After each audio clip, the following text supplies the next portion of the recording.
Hello and welcome to episode 44 of the Kicking Back podcast. Today I'm joined by the wonderful Dr. Kelly Savery. Hi Kelly. Hello. How you doing? I'm doing good. Thank you very much for coming on today. I think we're going to have a wonderful conversation. I hope so. So for the people at home that don't know who you are, do you want to tell us a little bit about what it is that you do? Okay. I am a counseling psychologist. And so what that means is that I work with individuals, men and women, who are over the age of 18, Okay. with any sort of mental health difficulties that they have. So that can be like anxiety, depression, eating difficulties. My specialism is really working with people who have experienced trauma, Right. and really with people who have experienced sexual abuse. So that's my main area of expertise, but any sort of difficulties really. Okay, cool. Now, how long have you been doing this for then? So actually it's been about, I'm thinking, like, it's been 10 years because, Okay. yeah, I started off as a therapist. So I started off as a counselor and I was working with kids and stuff. Right. But then kids were so emotive. Right. Like I found it really challenging. Mm. I was working with kids who had been abused and working in a school. And what I found with kids is that you want to take them home and steal them. You know? And it's Tell like, us, okay, it's fine. exactly. And like, yeah. So for me, it was just too much. And Yeah. I guess the difference is with adults, they have choice or they have more choice. Okay. Right. Whereas kids are kind of stuck in the environment. They can't do anything about it. Right. So I retrained to be a content psychologist at University of Manchester, working as a therapist to support myself through it. And here I am. Right. Cool. So, how did you? Well, let's go back to the spot. So you grew up in Bermuda. Bermuda. What was that like? I don't know anything about Bermuda. Do you know where it is? You know what? I'll happily admit my geography is so bad. I don't know where anything is, to be honest. So where is Bermuda? It's okay. Nobody knows where Bermuda Hang on, is. well, let's pull up Bermuda on Google Maps or something. Oh my gosh, does it come up? Yeah, pull up Bermuda. I hope it comes up. Whereabouts roughly is it? I can't even picture. So it's in the Atlantic Ocean. Most people think we're in the Caribbean. Okay. And if you look at a big map, Yeah. we don't even show up. We're that small. Oh, really? Yeah. What's like the population then? 66,000. Ah. See, so I grew up in the Isle of Man, and that's like only 80,000 or something. So I don't know if it's like a similar size, maybe. Yeah, that's good. Yeah, something in common. I imagine you probably had a lot nicer weather than what we had. Just rain all the time, constant rain. Yeah, Bermuda's beautiful. It blue skies, pink sand. Yes, pink sand. Pink sand. Yeah, we're known for our beautiful beaches. Sounds delightful. Yeah, it was honestly, I'm so happy that I was able to grow up there. Yeah. Felt really safe, really like connected, really community based. Oh, cool. Yeah. Right.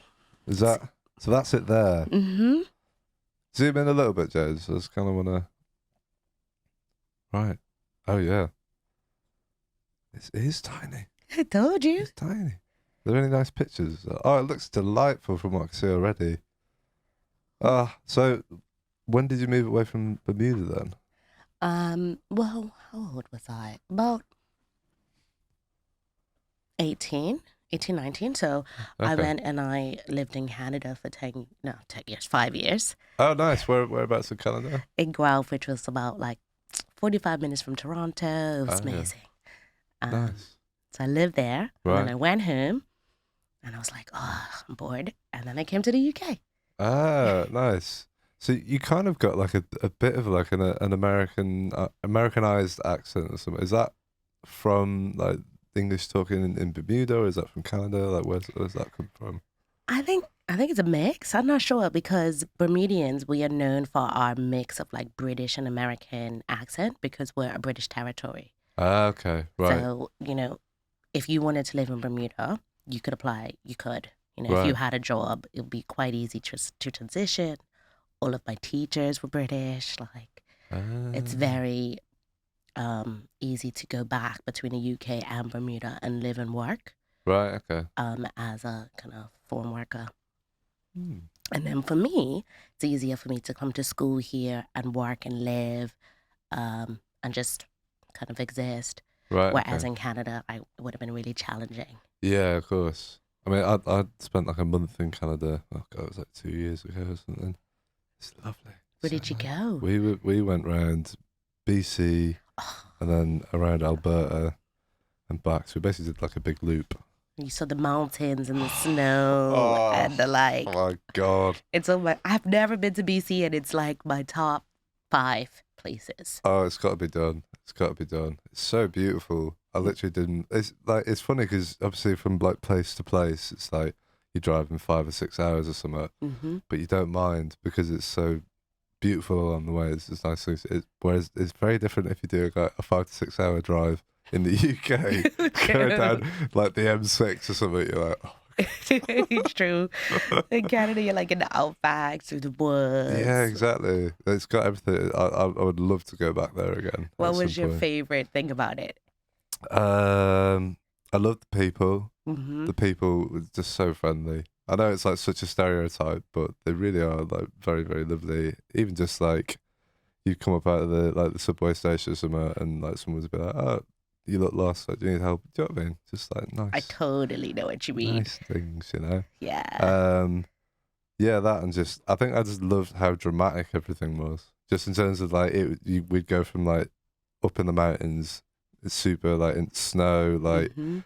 sleeping. Like we'd literally when we go to because we went in like November time. Oh, and the Yeah, snow, and the yeah. real snow. So like and we were in an RV and like when we'd like go to bed, we basically put on all the clothes that we had Yeah. to go to sleep with.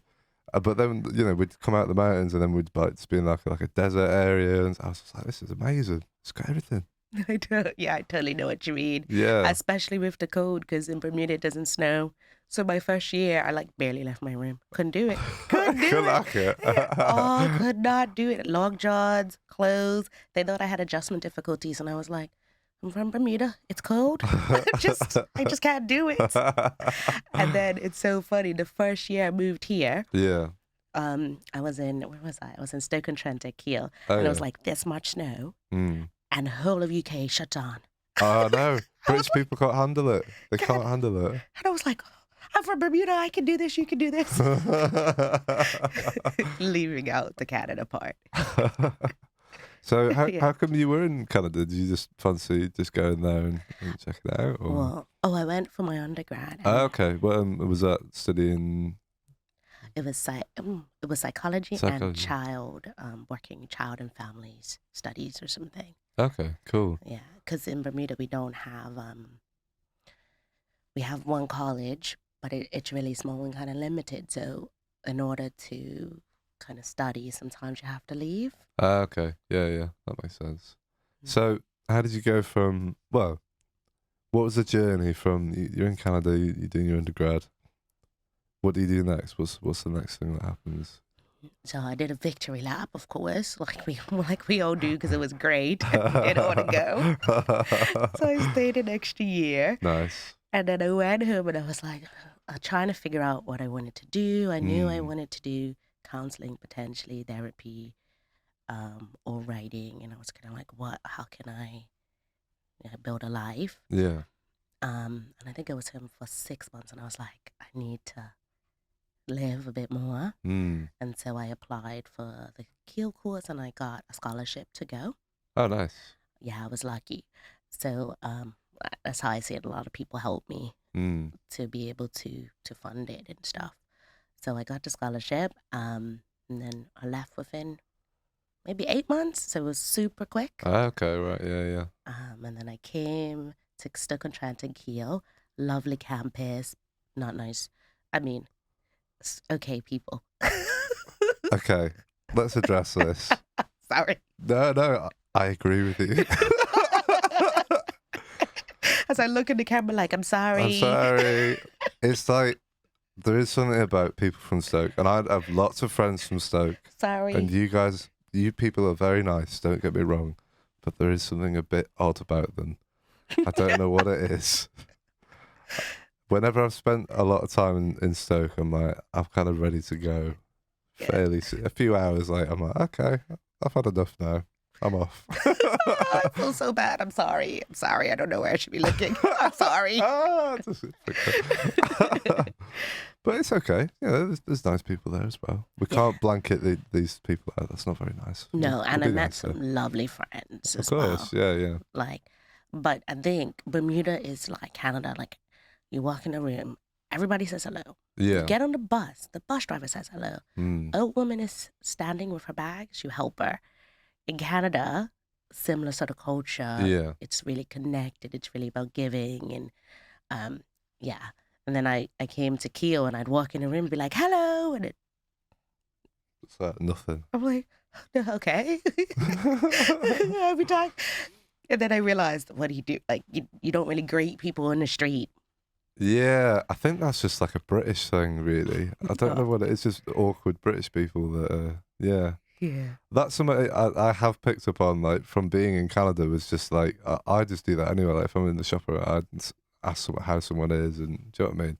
Half the time they don't reply, but, you know, it's nice making the effort, isn't it? Is what I mean. Or like in Bermuda, we honk to say hello. Like you Right, like okay. honk. You don't know who it is, but you better wave. Like, you better respond. Like here, if someone's honking you, you better remove. Get out the way. Yeah. It's normally angry, an angry honk. Yeah, I get that. But yeah, so I think it was a little bit challenging. Yeah. For the first year, but then I settled and like I've stayed here for 10 years, so Yeah. I clearly love Manchester. And then, so when did you move up into Manchester then? It was about a year after being in Stoke-on-Trent. Okay, cool. Yeah, and so I've been here for 9 years, and just I love the city and the diversity and so many things to do, so many things to see. Yeah. Yeah. It's a good place to be. Mm. So, of course, you run your own little thing called Taproot. Mm-hmm. Do you want to tell the people about Taproot? Okay, I shall. So I started Taproot Psychology about a month ago. Cool. Because I was working in NHS and I also work at a charity as one of the managers in Manchester. Okay. What's the charity? Greater Manchester Rape Crisis. Ah, okay. Yeah. So I've been there for about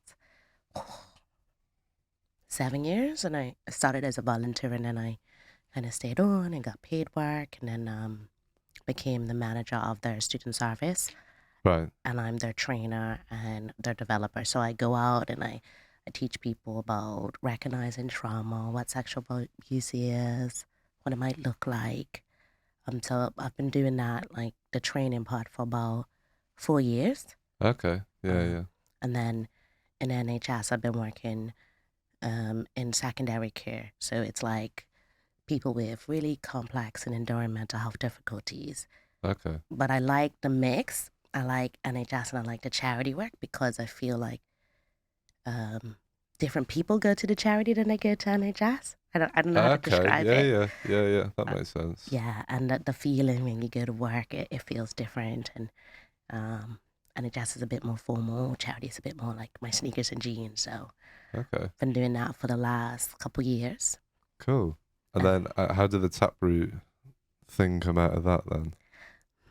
Well, I guess it came with me and like changing and feeling ready to be able to be more creative in what I offer to people, and kind of wanting to just be more flexible in how I work. Okay. Yeah.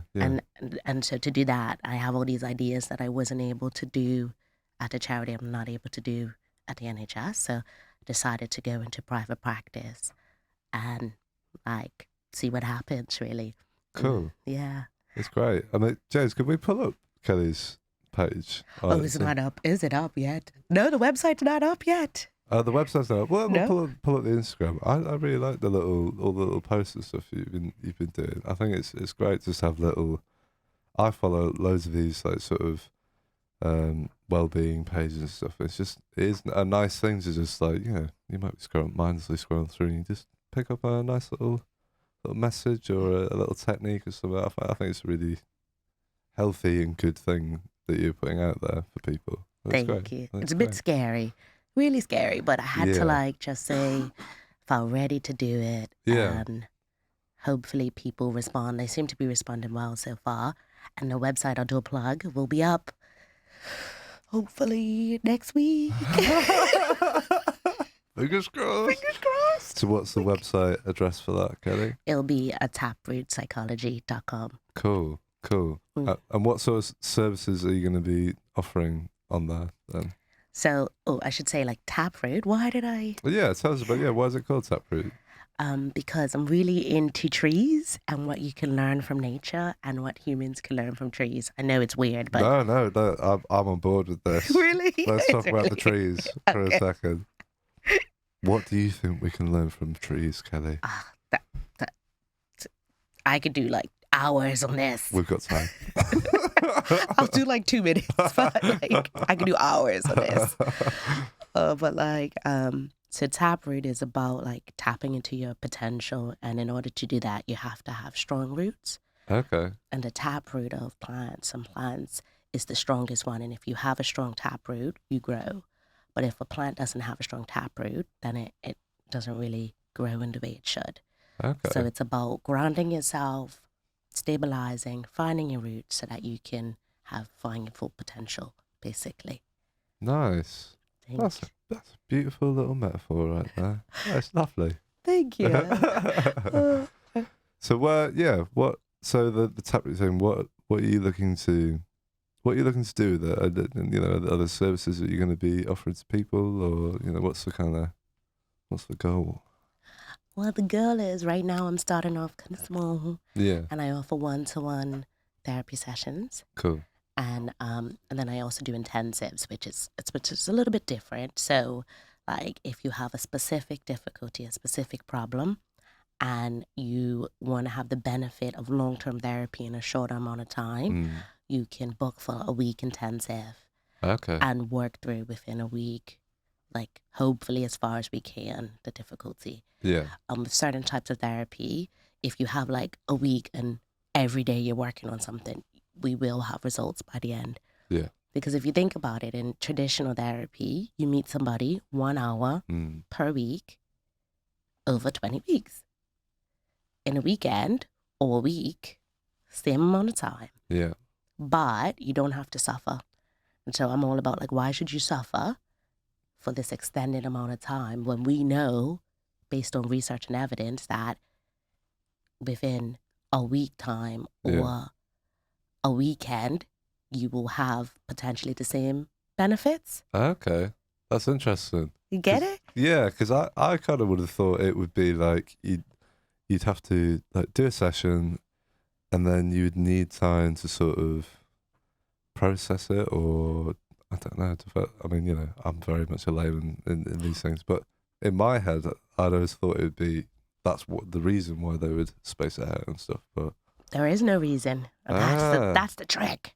So in traditional therapy, they would see somebody, like when therapy started off, they were seeing people once a day, 2 times a day, 3 times, or 3 times a week, right? Like, so in traditional therapy, like analytical therapy, they would see people 3 times a week. And people still see people 3 times a week. yeah. The reason that therapy has been spread out is for thinking time. And I really do think that there's value in that. So I just think that different people need different things. Okay. And so I do offer one-to-one spread out if you need process and space. But then if you just want to get it done, I'm like, let's just get it done.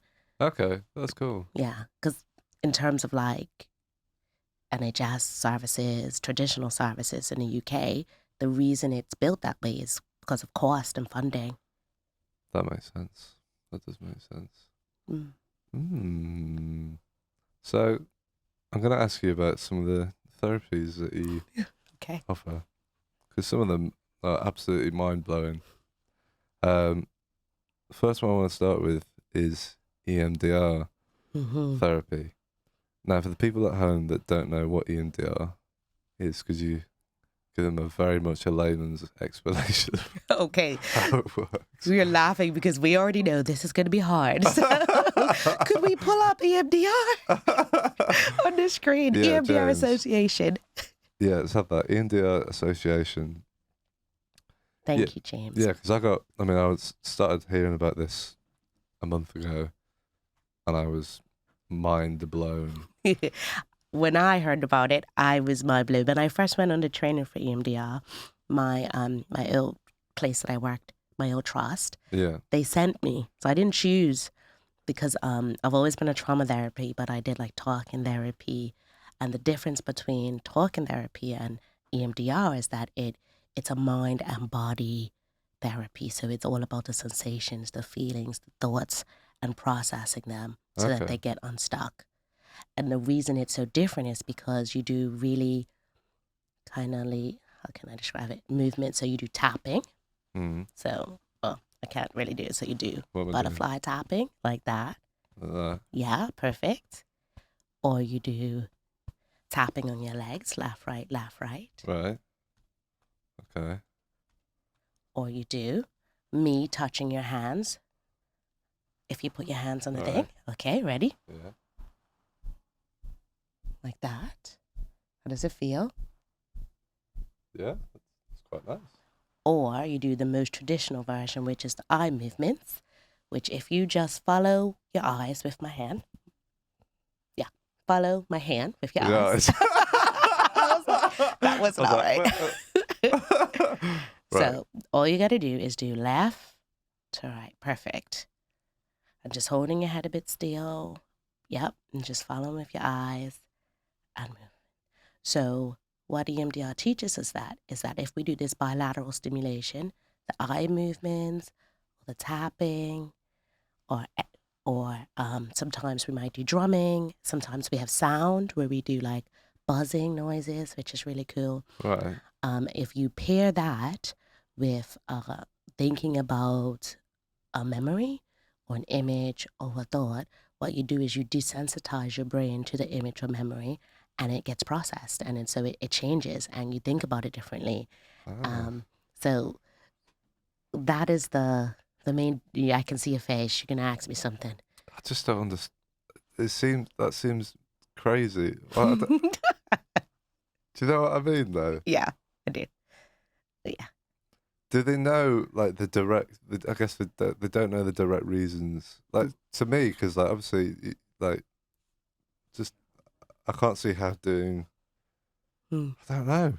It's mind-boggling. Yeah, but what it does is that, so when we experience a difficult feeling, emotion, trauma, or like a difficult memory, a difficult experience, it gets stored in our brain differently from when we have a regular life experience. And so because of that, and of course I'm missing out some steps of this, but because of the way that the memory is stored in our body, it means that we get triggered and we respond to it and we feel a certain way about it. And when we get triggered, so a trigger could be a sound, a smell, a sensation. It can be anything. Like triggers can be anything. So when we get triggered, we're responding without our conscious awareness, right? We're responding in automatic. And then what happens is we respond to that difficult emotion, that past thing. Sometimes we can respond without even knowing what that thing is. Okay. Because the way it's stored in our brain, and that's where it gets tricky. Right. Yeah. So let me think of a good example for you. Okay, so I was working with somebody, and she'd been abused, she'd been hurt. And the place she'd been hurt was in a transportation. It was in a taxi. And so what she realized is that she couldn't go on buses. She couldn't go in any sort of like movement. Okay. But she wasn't sure why. Right. Okay. And through our therapy, what we realized is that because of the abuse happened in a taxi, what that meant was that every time she went on a bus, anytime she went on a car, she was having a somatic, like a bodily response to what happened. Okay. And so through the therapy and through using the EMDR, what we did was we processed it so that she was fine afterwards. She could go on buses, she could travel, she could go in taxis again. So it's like when your memory is not processed right because of the difficult event, you then get activated, you get triggered beyond awareness. And then the therapy helps you to kind of make sense of it, put it back in order, And the tapping seems to help the memory get processed in a more effective way.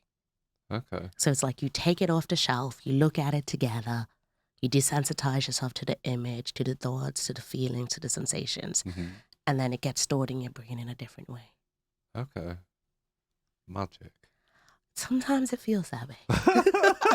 Not gonna lie. Sometimes it feels that way. Do you think we should? I mean, we talked about it briefly before. Do you think we should try some of it? Well, I was thinking we could try what I call a resource. We can try what I would do with. I'd be interested. Yeah, let's do that. Okay. What do we need to do? What do I need to do? You want to do it right now? Yeah, go on.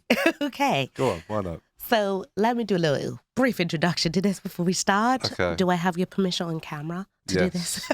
Yes. Everybody heard him say this? Do it. Okay. Do it to me. Do whatever you want. Okay, this is what I would call a resource, and I would do this with maybe 95% of the people I work with, just as a way of managing difficult emotions. So this resource is all about when you feel stressed, when you feel anxious, you having something to help you calm and relax when you need it. Okay. So we'll call it your calm place. Okay. And there's going to be a certain moment in this where I'm going to be like, do your butterfly tapping.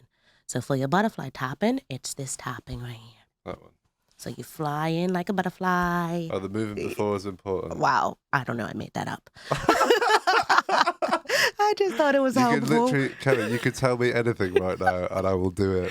Okay, just make it up. It's fine. Just make it up. So you fly in. You don't have to fly in. And then you tap it out. And just tap left, right. Can you feel it? What, the tapping? Yeah. Mm-hmm. Does it feel good? I mean, it just feels like I'm tapping myself. Okay. What? Is this something I should be particularly feeling, or just feeling the sensation of it? Just feeling the sensation of it. Yeah. Just make sure it's not anxiety provoking. That's fine. Yeah. If you prefer, you can do tapping on your leg. I do kind of prefer the sensation of that. Okay.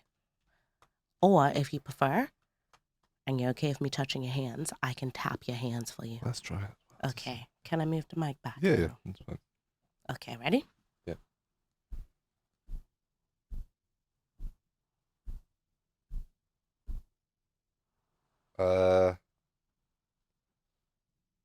Let's try that one. Yeah? Yeah, let's try that one. Cool. That's my favorite form of tapping. Okay. Because I've had EMDR myself. And what I found, for me, was the most effective because I really felt it. Yeah. I felt the sensation, but everybody has a different preference. Okay. Yeah. So we'll do that then. Okay. Just thinking this through for a moment. Mm-hmm. So I'm thinking when it's time to tap, because it can be quite uncomfortable. Does it feel comfortable with you having your hands out, like if you just rest it like that? Yeah, that's fine like that. So then I can tell you, okay, I'm about to tap you. Yeah. And then we'll just tap. Okay. Yeah? Okay. I'm going to adjust. Yeah, I'm just going to adjust the mic slightly just so I can be comfortable. Yeah. Okay. Okay. So you can hold it like this and then you can either go like that. Whatever feels good. Okay. And then I'll do the rest. Right. So when you're ready, I'm just going to invite you to close your eyes. Allow yourself to take a moment, forget where you are, just be inside. And if you can, just allowing yourself to focus on your breath for a second. Noticing what it feels like as it enters and exits your body. And if your mind wanders, that's going to be really normal in this moment. So just come back to it.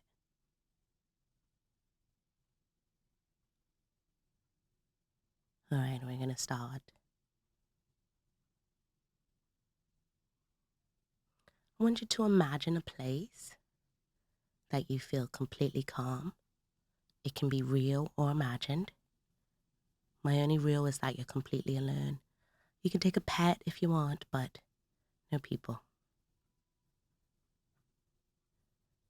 Just allowing yourself to imagine, where would you go? Would it be indoors or outdoors? Be in nature.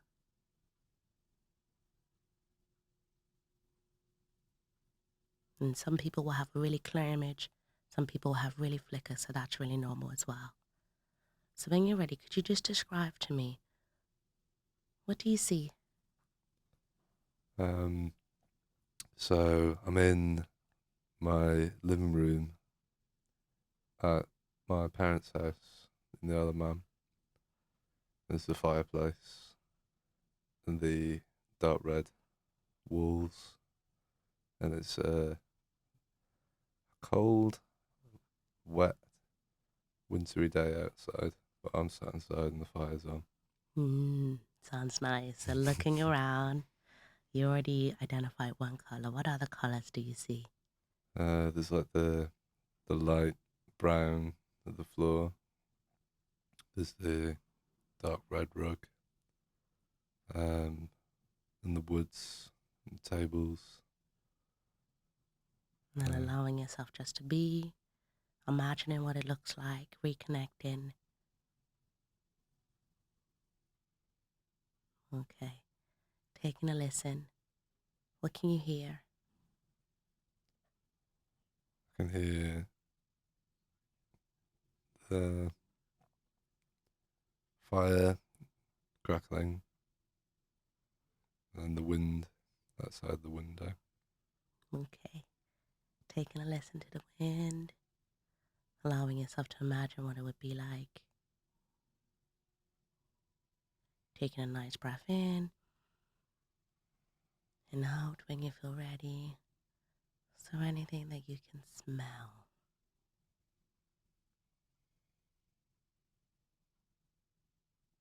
Smell the our house smell. It's kind of like smells like potpourri, I guess. Okay. And just noticing it. Checking in with your body. Do you have any sensations? How are you feeling in this moment? Feel pretty calm.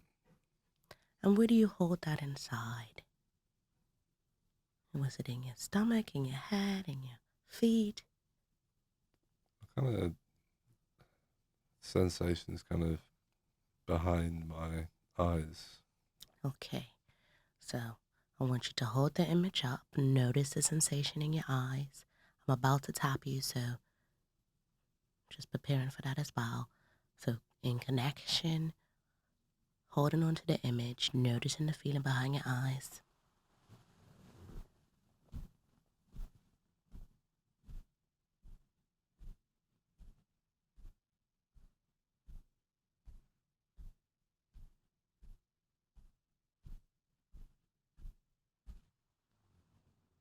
Okay.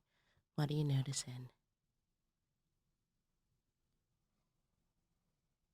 Still feel calm.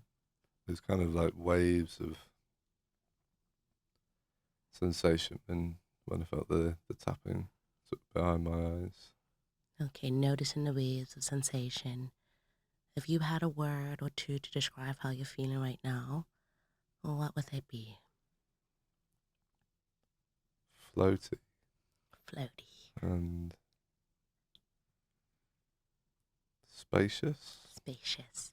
So I'm floaty and spacious. Mm. Okay. We're going to do that again.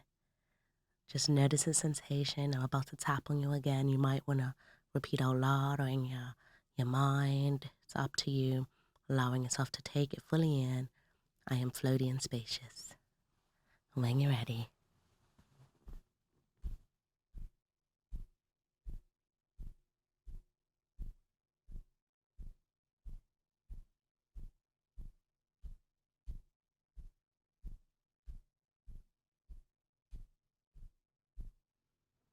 Taking a nice breath in and out.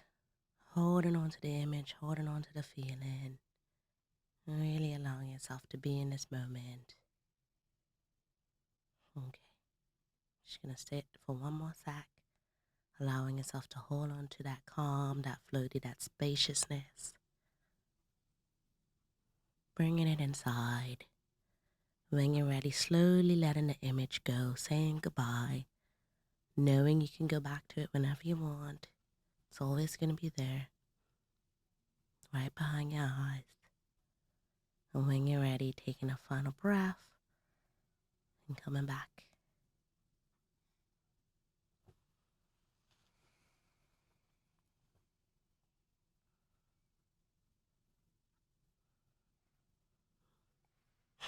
Take a couple blinks. Should have prepared you for the light. I should have said, cup your hands or something. Recentered, maybe look around, noticing the colors in the room. Bring yourself back to where you are. Noticing the shapes in the room. Take a second to ground yourself back here where we are. Kind of doing this podcast with me. Almost kind of forgot we were doing a podcast then. I know. That's why I reminded you, because I could see you totally zoning. So So, nice. what did you notice when I tapped on you? It was kind of like a rush of something. Felt like it kind of just travelled up my body. Mm-hmm. Yeah, and it was kind of like a pulse or something, sort of sensation behind the eyes or something. Freaky, right? Yeah. Always freaks me out the first time. Yeah. But it's completely normal. Yeah. It felt very, because I do a lot of like meditation, it felt very, there's some states of meditation that I get into where it feels, for lack of a better word, it feels like I'm tripping balls, basically. That's the first, tripping balls, okay? Okay. But in terms of like, there's like like saying like a floaty kind of washy sensation. And kind of it's a place of that's like removed the thought and stuff. It's kind of just spaciousness.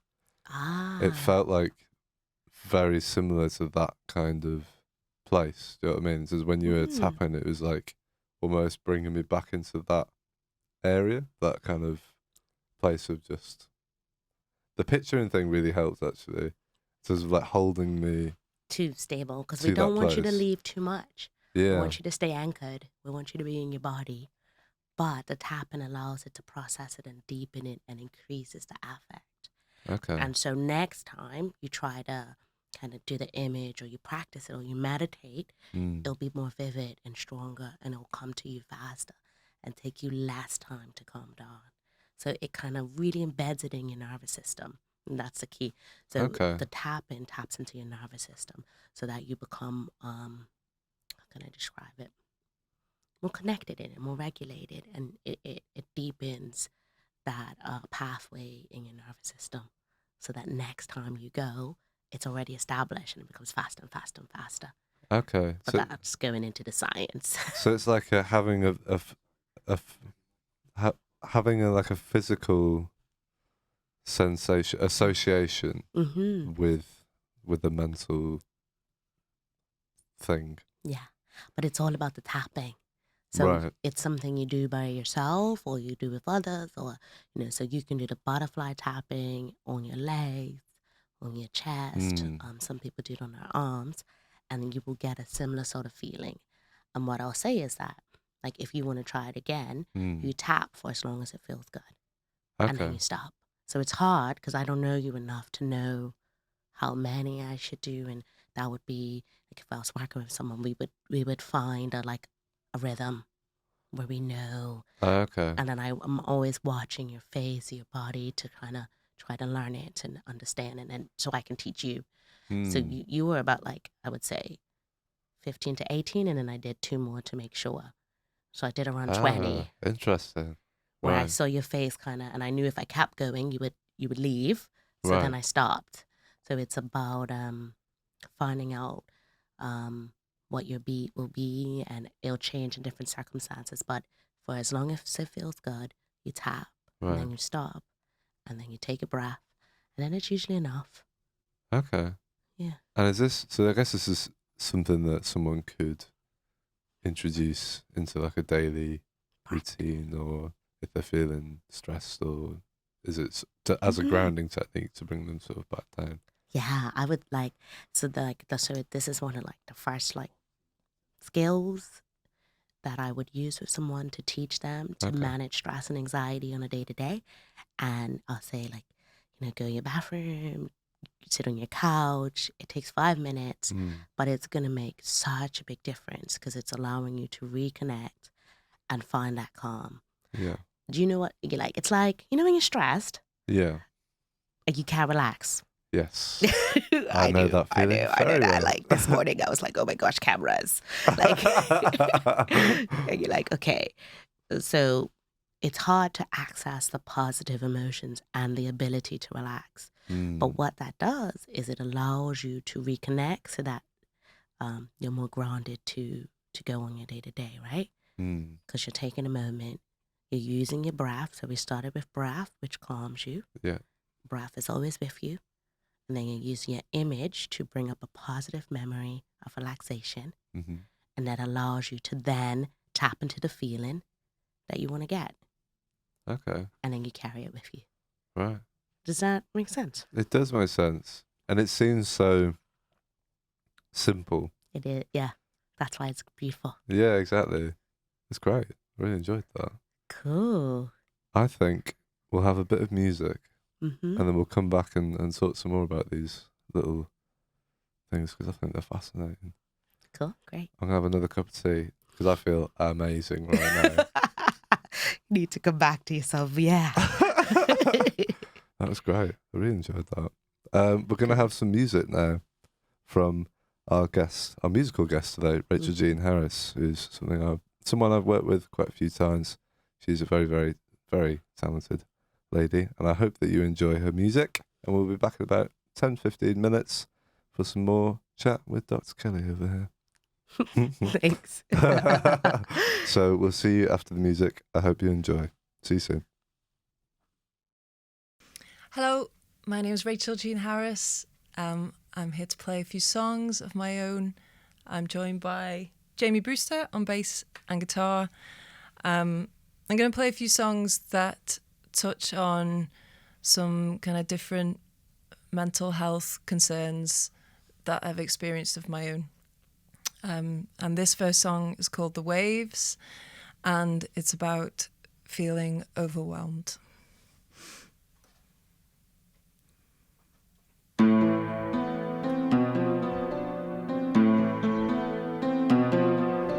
The waves keep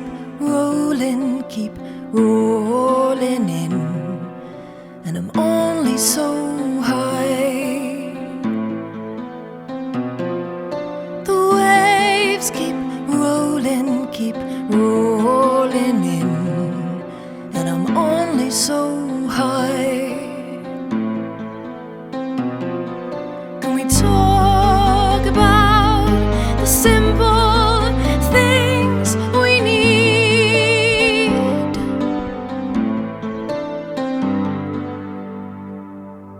The waves keep rolling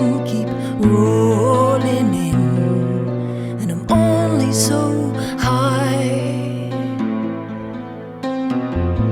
They jostle like drunks. I'm not built for this wild world. I'm only so high.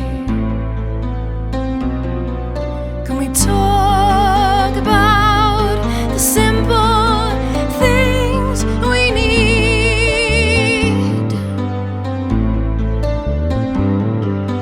Talk about the simple things.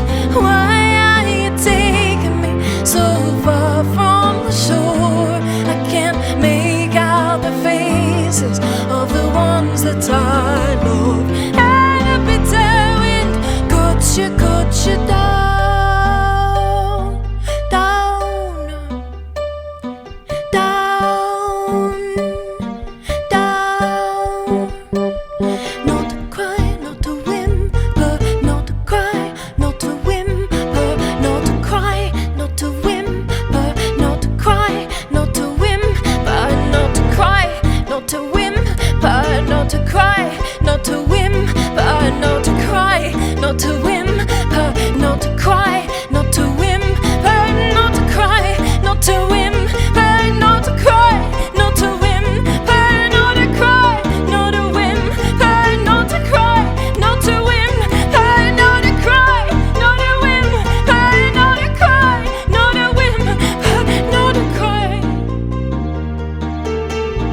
lyrics. This next song is called Shrapnel. This is like mainly about my dad trying to warn me off a guy, getting into a relationship with a guy that he really didn't like at all. And I ignored his words of advice. And it turned out to be a terrible decision and a difficult and quite damaging relationship. So it's kind of about going through that, and also years later appreciating the care that my dad had for me, even though I didn't really kind of get that at the time. So this is Shrapnel.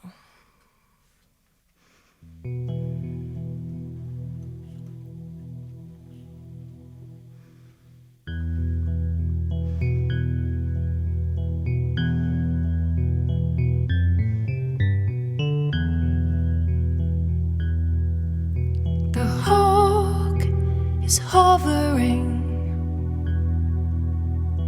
always close, and the mice lie trembling in the fields,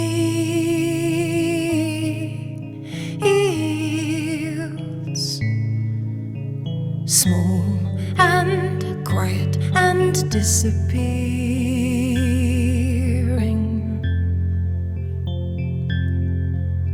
The hawk is hovering, always close, and the mice lie trembling in the fields.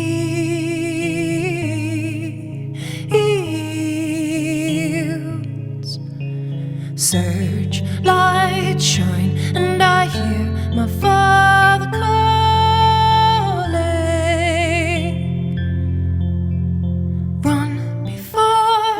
Run before the night falls, and the cold gets to your bones. Run before the night falls, and the cold gets to your bones.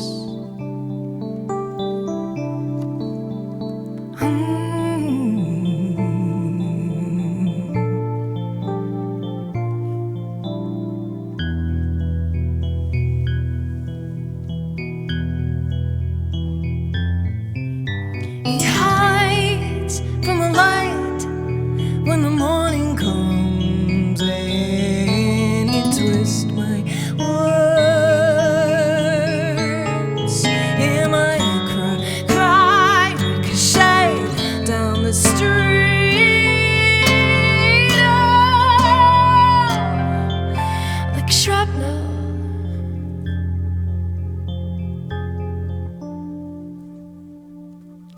Run before the night falls, and the cold gets to your bones. Run before the night falls, and the cold gets to your bones.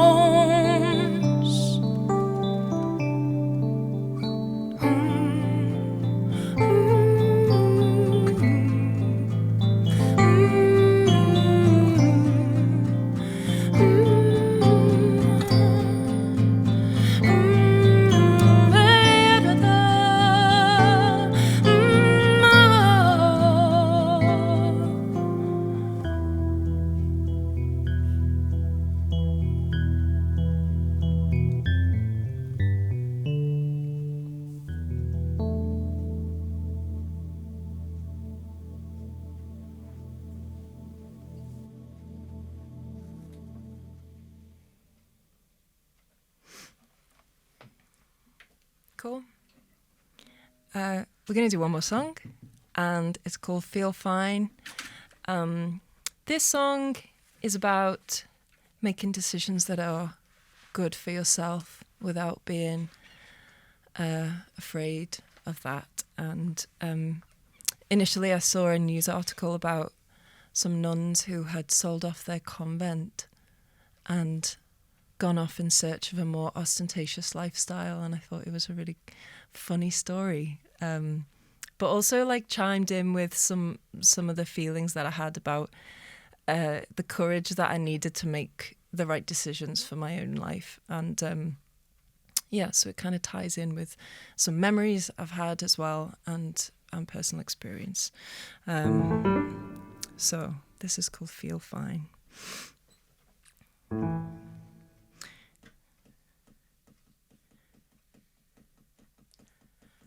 1, 2, 3. I hear the nuns packing up and moving on, buying chateaus in the Pyrenees. Splash the cash on a couple of horses, Mercedes, bikinis, selling off the icons and the relics, and no one sought permission from Rome. Laying down those weary old habits, wrapping their weathered fingers around cocktail glasses, around cocktail glasses, around cocktail glasses, around cocktail.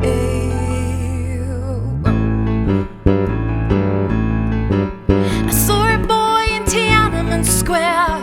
He was a soldier or something like that, straight and tight like his gun keeping order, with snowy pink cheeks peeking out from under his hat. No, you don't wanna be working for the government. Say what you doing here, have you got your documents? You're the kind of boy reads Rilke on the rooftop. Yeah, I see you when the sun comes up. I see you, I see you, I see, I see you, I see you,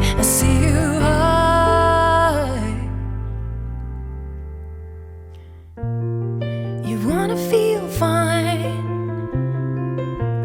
no need to hold the line no more. You wanna feel fine, no need to hold the line no more.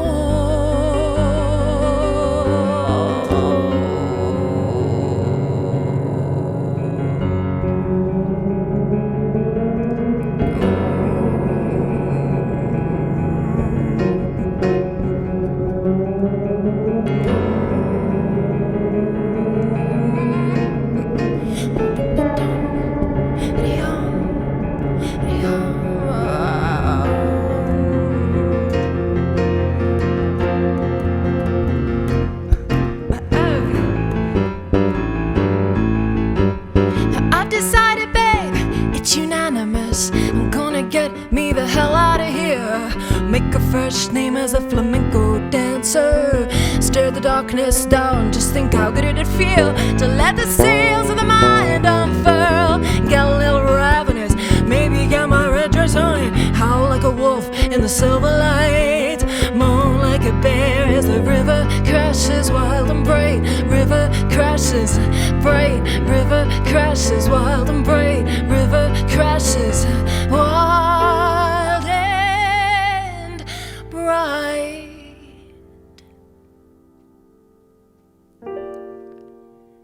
I wanna feel fine,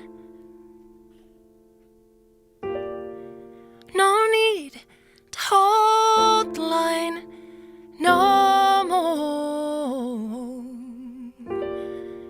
Yeah, you wanna feel fine, no need to hold the line no more. Do it at home,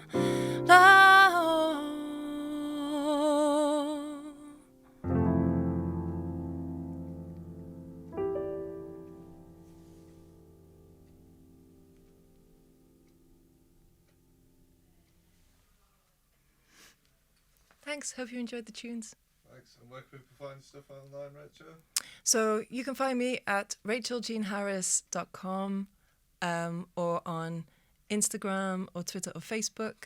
Instagram and Facebook, I'm /Rachel Jean Harris. Twitter, it's Rach Jean Harris. Yeah, Cool. Thanks very much, guys. Nice one. Thank you. Hello and welcome back to episode 44 of the Kicking Back podcast. You've just heard some delightful music from Rachel Jean Harris, our musical guest today. Did you enjoy that, Kelly? Yeah, she was really It talented. was nice, wasn't it? Yeah. Lovely stuff. So definitely go and check out her stuff online. She's been putting out stuff regularly for bloody ages. She's very talented, so go check her out. So, back to you, Dr. Kelly. Thank you. So the main bulk of your work is in trauma therapy, right? hmm So how do you define that? What do you define as trauma? Yeah, I think that's a good question. It's because when people think about trauma, they usually think of like the big things. So they usually talk about like an assault, or they'll talk about a natural disaster, or they'll talk about like being in war or a car crash, really.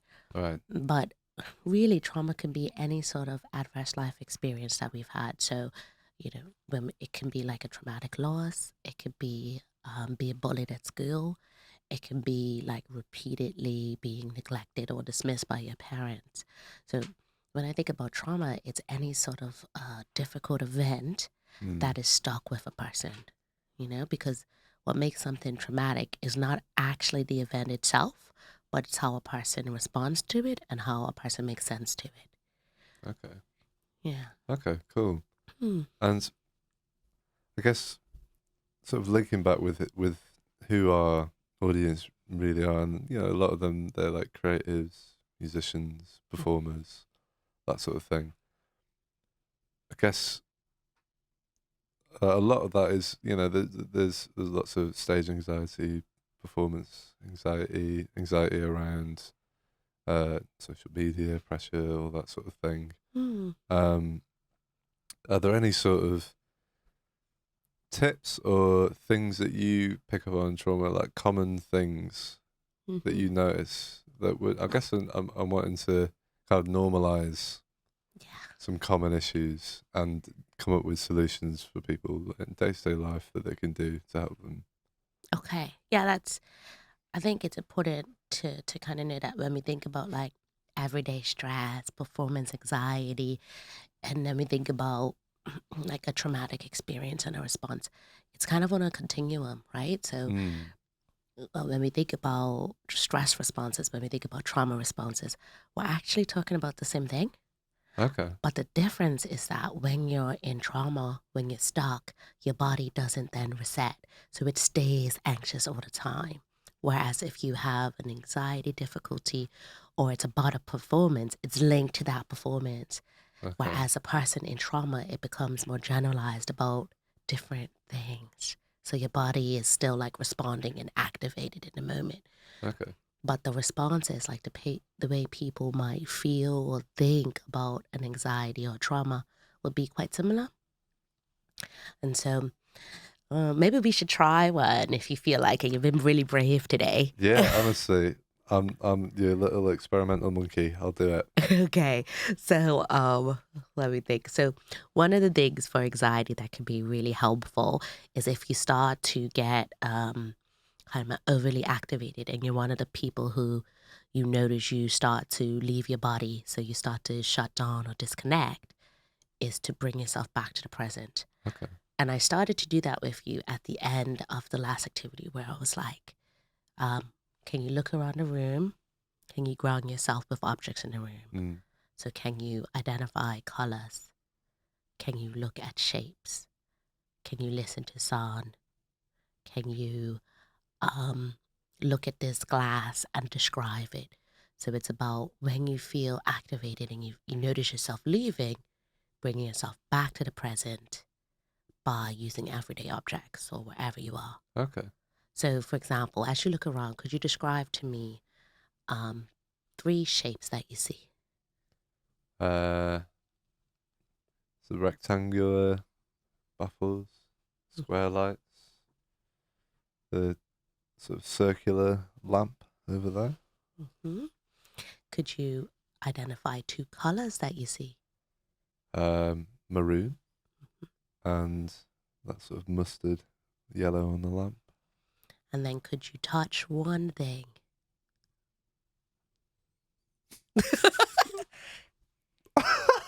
Am I doing this right? Yes, you are. I could. So I'm touching the podcast table. Yeah, I can see you. You just touch the podcast table. And so it's about using your five senses. You know, we didn't do that just now, but using your five senses to reconnect with the present. And everyone's going to have a different sort of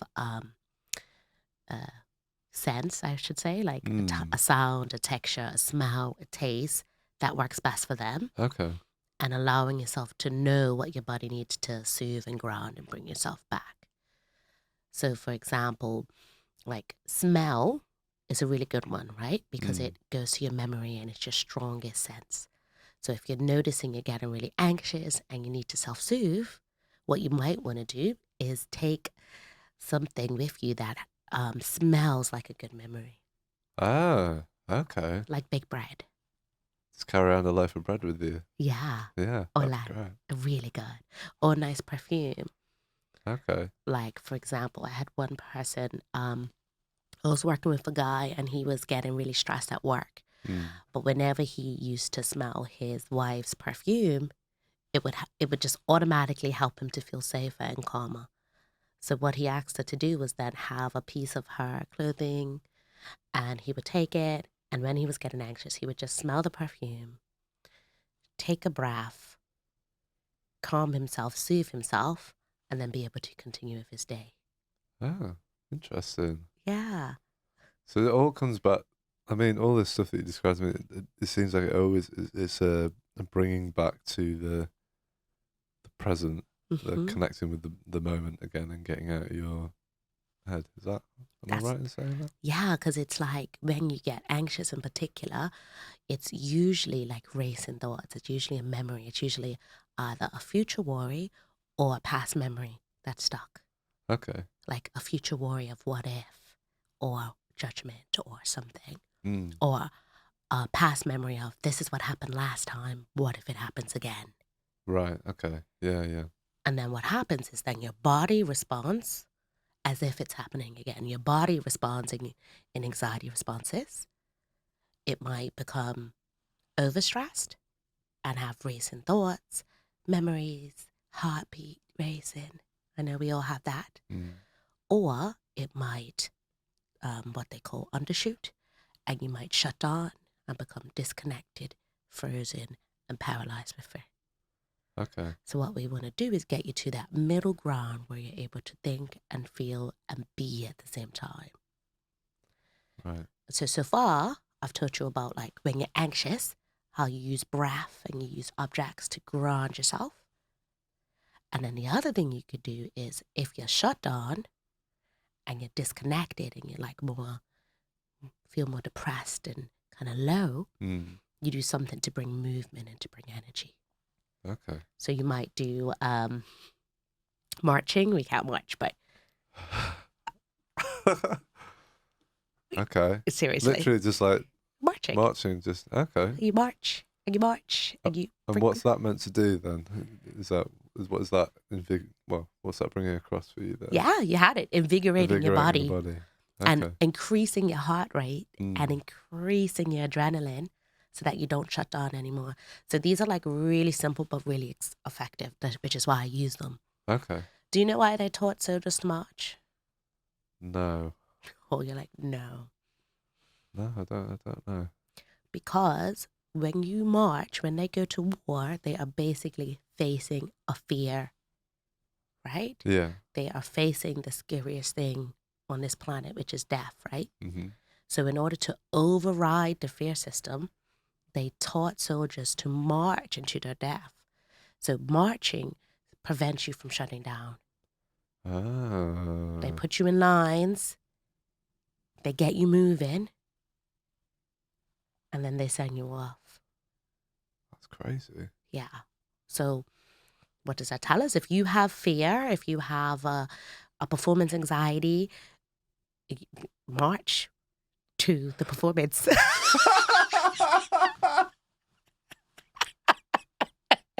That's what you need to take away from this.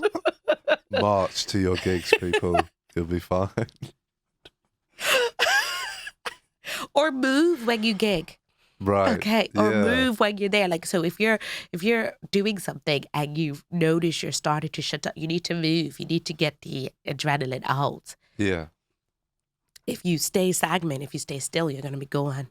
Mm. So it's that. Okay. I feel like That is one of the more Oh. common things that you see, isn't it? When people freeze up on stage. Yeah. Is that everything goes tighter. Mm. They sort of close off their body. And they do shut down a little bit when people get Yeah. nervous on stage. And there is a stop of that movement. I definitely used to, because I used to like play and stuff. Mhm. And when I was younger, I'd kind of like overperform That's it. because I felt anxious.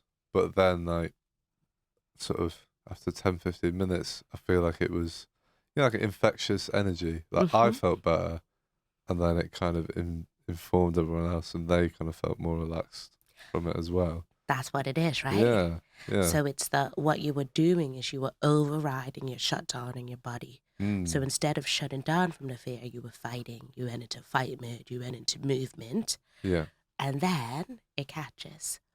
And that's like a trick key for audiences. Like if you want to influence an audience, right? yeah, You do what they want them to do, because it's like if you yawn. you can't help but yawn back. Yeah, Exactly. They yeah. start to mirror your images. So if you go in feeling not confident, you're less likely to have people actually like you. Okay. What is that? Because I take that approach when doing like the podcast and stuff. Is Mhm. like I intensely like listen to someone, like Mhm. very much like try and listen to them as much, not listen to anything up here. And I feel like I get more of a response out of people because they feel like they're being listened to and they open up more. Mhm. What is that? No pressure, everybody. No, I mean, I don't know if you had the answer to that question, but like, it's just in terms of like, I've just noticed it, and it's the same, like you're saying in other scenarios as well. It's like if you give a certain amount of response, people sort of bounce that back at you. Is there like, what's like do you know what's going on in the brain when that's doing that? I can guess if you Go like. on. Yeah, please. Because I'm so trauma informed, what I would say is that one is that you're giving people exactly what they want, right? Mm. What do we want? To feel loved and connected and heard. And so what you do is you offer it to them. And then in essence, what you do is you start to co-regulate.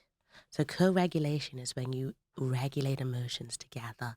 So you can do Okay. that within people, within audience. So when I say co-regulations, I want you to picture a baby, right? When a baby cries, what do? Pick it up. Yeah, when a Give 'em baby a hug. cries, you give it a hug. What Yeah. else might you do?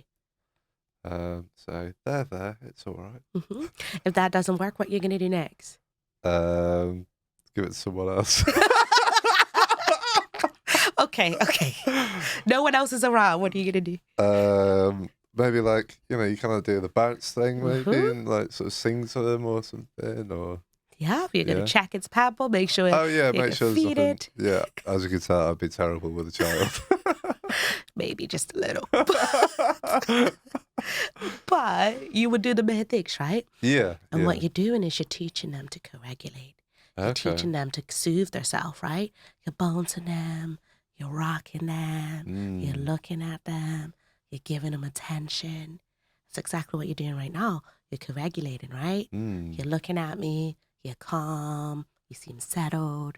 It made me feel calm and settled. So you co-regulate. And so in terms of organisms, the brain is the only organism in our body that needs another brain to co-regulate. So we Ah. learn how to soothe and to be a human basically through others. Right, okay. So my guess would be that what you're doing is when we meet and we're talking, what we're doing is we have two brains and we're creating a bridge Yeah. between the two brains where we're co-regulating and connecting. Fascinating. If that was a guess, that was a pretty good guess. I'm on board with that, Kelly. That makes a lot of sense. But that's all like the trauma kind of information and what it Mm. teaches us. And so like, I imagine, like I'm not a performer, but I imagine when you perform, what it feels like is you connecting with all of those brains at once. And Yeah, definitely. does it feel like that? Yeah, I think like if I think of my most enjoyable like musical memories and stuff, it is that connection, that like oneness with when all the pieces fall in place and everyone is attentive to the music or the audience or whatever it is. Yeah. There's a connection that you feel, and it's like a bit of a rush. You know what I mean? Yeah. And then okay, so the best gig I ever went to was Lizzo. Now, Oh, nice. I know, but let me tell you why. Go on. It wasn't even because it was Lizzo. It was because there was this moment she was in Manchester before lockdown, Yeah. and she made the entire crowd meditate and take a breath all together. Ooh. And for me, it was the connection with her and the connection with all the people around us. At the same moment, you had your hands up, you took a breath in, took a breath out, and she just calmed the entire audience. And I was like, ah, she's amazing. But you can imagine it, right? Yeah. I've never heard anyone do that on stage before. Especially not. I wouldn't think Lizzo would do that, but She must be pro therapy. I she must must say. be. Yeah. I mean, she's amazing anyway. I love her energy Me on too. stage. She's just got something about her that's so like. Again, it's like really attractive, really alluring, isn't it? She has something about her that draws you to her. I think so. And she's so real in herself. Mm. But she's authentic, but she thinks about her audience. Yeah. You can tell by the way she relates to them and she looks at them.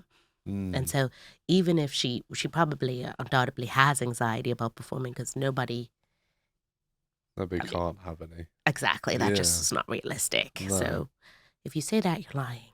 And we know you're lying. Because anxiety is normal. Yeah, definitely. It just means you care, Mm. you know? It just means it's important. Yeah. And it's a bit scary. Yeah. So should we try one of the breathing techniques then? Yeah, let's give that a go, yeah. So let me just think for a second. Do you want to like a funny one or like a normal one or like a what do you feel like? Let's try a funny one. I'm in quite a giggly mood. So Okay. let's give that a go. I asked because you said we're allowed to curse before I came on, so Right. I know it's like I see where this is going. Right. yes, because most of the ones I love and use Yeah. are a little bit naughty, Oh, really? Okay. Yeah, let's do that. you know. Yeah. I This is not for the kids at home. This is not for the kids at home. I think it's because well, I'll tell you afterwards. So, Okay, right. we're gonna start with our hands up, and we're gonna take a breath in. Okay. Yeah, like this. So we're gonna Yeah. take a breath in, and then we're gonna be like, "Fuck." Can drop your shoulders. Okay. Okay, are you ready? Breathe in.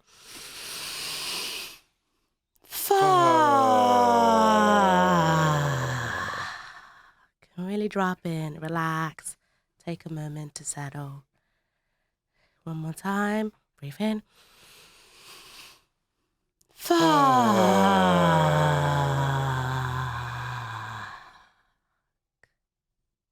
Okay. I just noticed how you feel. Okay. Okay. Hmm. Let's do it one more time in seriousness. Sorry. Yeah. Right. And I want you to really vocalize when you're saying the fuck. Okay. Because I want vibrations in the back of your throat. Okay. Yeah, I'll explain later. When you're ready, breathing in.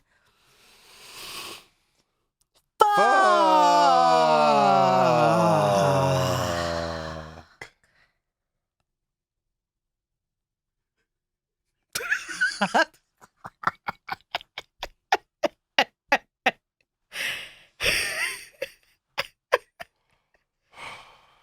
Okay.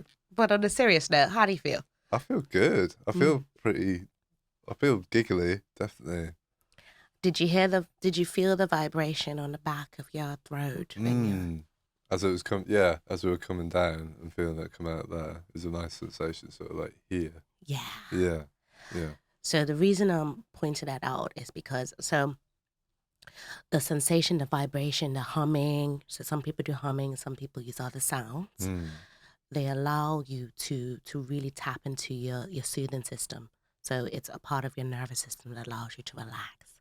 So that's Okay. why singing is like, oh, I'm going to go into tangent, but that's why singing is so grounding and music, Okay. right? Because you get the sound and you get the vibration and your whole body responds and is activated and calms down and relaxes to it. And you get a bit of like, hate to say this, but saliva in the back of your throat. And you're like, you know, you get a little bit of that antidepressant that's in your saliva. So you calm down completely. Oh. And then what you also did was you did that nice deep breath. And then you exhaled it out and came into your body. Mm. Then you get the extra, what I call the naughty part, where you laugh and you're like, you giggle Yeah. because you can't help but laugh at yourself when you do these things, which is the added benefit because if you're laughing, you're not crying. Okay. If Yeah, you're yeah. laughing, you're not stressed, Yeah. right? You're bringing yourself back to a place where you're centered. Mm. What's that? What would you call that little thing that we've just done? Does it have a name? The or fuck is- it? The Fuff? I don't know. I have no idea. Is that something you've come up with, or is it like is it based off something? So it's based off the VU, which is developed by Peter Levine, and he's one of the major trauma and body work therapists. So really great research and really great body Okay. of knowledge to tap into. And he teaches body vibration movement techniques that I'm really into. And so he teaches it as a VU sound. So he breathes in Ooh. and then he says VU.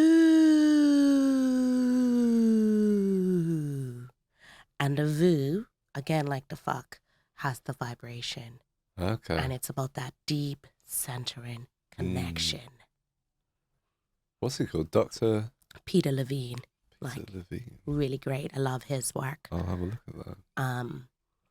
And so the fuck came from being silly, and then Yeah. I like it kind of grew. And then I saw some other guy on YouTube. What was he? The lazy therapist or the male therapist or something. He was using it as well, and I was like, oh, it's a thing. So That's great. I yeah. think it's great. Cool. Right, Kelly, it's been a real pleasure to have you on today. Thank you. I didn't think I'd be getting therapized so much, but it's been very relaxing Great. and fun. I do have one more question for you. Okay. And if you could sum this podcast up in 3 words, what would it be? Surprising. Nice. Fun. Yeah. Hopefully helpful. No. Yeah, I think hopeful. I think you've laid out some good information. So, Okay. so what we got? Surprising. Surprising, fun, helpful. Yeah. I like that. I like that a lot. So, one more time, Kelly. If people want to seek help from you or want to see the work that you're up to, tell them in the camera over there where they can find your stuff. Hello. If you're interested in working with me or getting more information from me, you can follow me on Instagram at Taproot Psychology. And from next week, I'll have my website where I'll be offering individual intensives and some group work. And what's the website address again? It's www.taprootpsychology.com. Oh, well, yeah, I guess once this podcast is out, it'll be live. Oh, yeah, it will It'll be up. It'll be up. So go and check it out, people. Whatever Thank you. camera we're on, somewhere over there. Go and check out Kelly's website. Yeah, it's been a real pleasure to have you on today, Kelly. And of course, thank you once again to Rachel Jean Harris. Go and check out her music. She's very, very talented. This is all part of our mental health week. So we've got another episode with Ruth from Mind coming up later in the week. So please go and check that out. Subscribe to us on YouTube, for goodness sake. We do great stuff here, you know. I think you'll enjoy what's going on. So please do. This is going to be available on all good podcasting apps as well, so you can listen on the go and do some of Kelly's little little therapy things. I feel very relaxed. It's been great. It's been great. So we'll see you in 2 days for the next episode of our Mental Health Week, where we're speaking to Ruth from Mind. And that's about it. So I hope you've enjoyed it, and we'll see you all again soon. Goodbye. Thank you for listening. Be sure to subscribe to the podcast to catch up on new episodes every week. Also, check us out on our Facebook and Instagram at RecRooms, where you can find out about our other exciting music series. We also have this and all our other episodes of the podcast up on our RecRooms YouTube channel for your viewing pleasure. See you next time.